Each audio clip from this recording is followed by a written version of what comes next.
Hello guys, what is up? This is GalacticElliot just here with a tutorial on how you can shiny hunt in Pokemon Sun and Pokemon Moon. Now a lot of people are concerned with no deck snap, no hoarding, no chain fishing, etc, etc, etc within the whole entire game. Now, what are we going to do without those things in the game?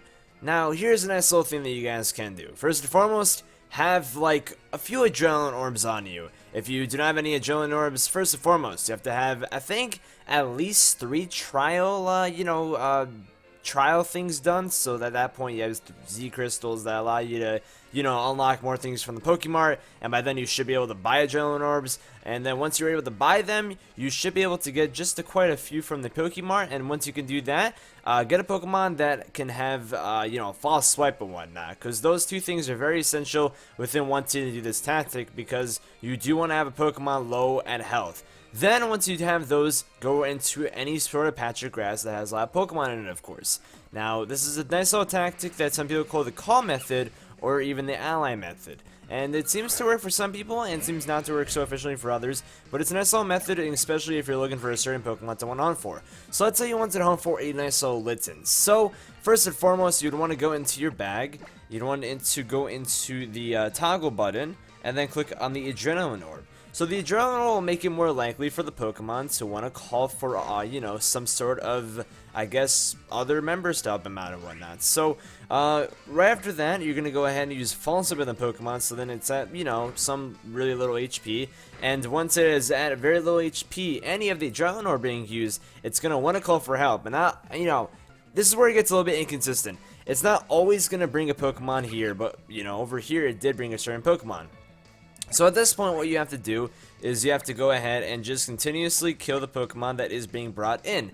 Because, you've already brought the Pokemon that you already eventually found to the lowest amount of HP. So every single time that, will come down to that, it will be calling for help. Now, it's more so 8 times out of 10 where it will do that animation. It's 5 times out of 10 where it will actually bring a Pokemon over here. So it gets a little bit inconsistent. Now, if you do not want to waste your PP, you said PP, then go over to your bag and just, use the Adrenaline Orb again. Now, this won't use another Adrenaline Orb because you can only use one within a battle. But it's going to say it failed, but it's still going to count as your turn being used. So rather than using a move that, may cost you some PP, you'd rather just use that and, pretty much not waste any of it at all. And then, as you can tell, Lollipops constantly just keep on coming in and in and in, and you can just continuously kill.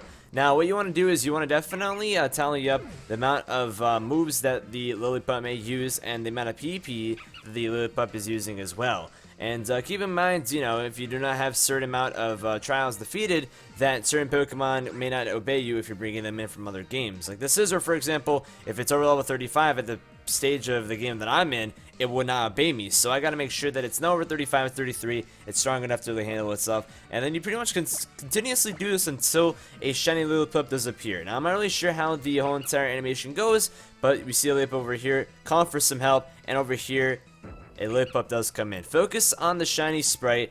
Really look into the Pokemon that you want to, make shiny or hunt for to become shiny. Like shiny Lillipup, for example, you got to focus on the eyes being green to where that's where, you'll know whether it's shiny or not. And then you can just continuously do this until you find the shiny.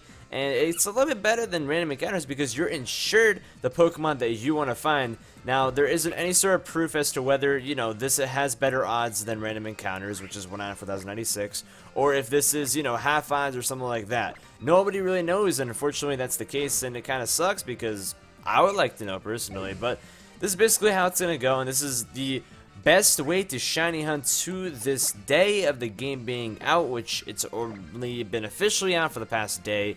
So there are probably other tactics to come pretty soon, so I wouldn't be too concerned if I were you watching.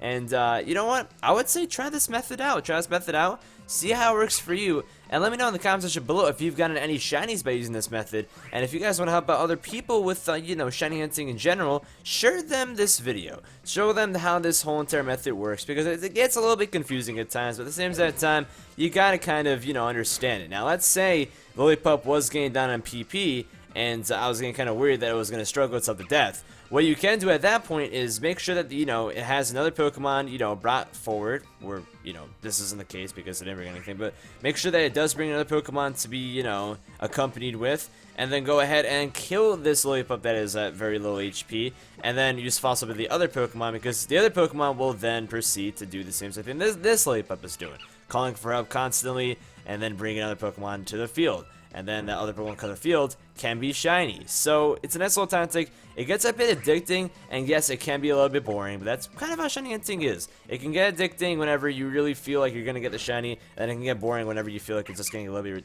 too redundant. And truth be told, shiny hunting is not for everybody, but if you enjoy it, then hey, you should do it, and you shouldn't let other people, you know, discourage you and bring you down, because hey, if you want to be a collector of anything, then you can be a collector of anything. If somebody's going to discourage you for collecting dimes that were all from, you know, the 1990s or whatnot, then don't let them discourage you, because that's something that you like and it's your hobby. So, you know, do what you got to do, whether it's Pokemon, whether it's, you know, collecting any sort of, you know, device, item, signed signatures, etc., etc., etc., whatever it may be. Do what you love. Don't let other people bring you down. That's all I got to tell you guys. So, yeah. Thank you guys so much for watching this, and if it did help, be sure to drop a like, and again, drop a comment, you know, saying if you got any shinies or what kind of shinies you want to go for whenever you do this method in general. I hope this did help you out if you wanted to become a shiny hunter or did want to shiny hunt Pokemon Sun and Moon efficiently, and yeah, I'll see you guys later. My name is GalacticElliot. Click the subscribe button, and yeah, peace out.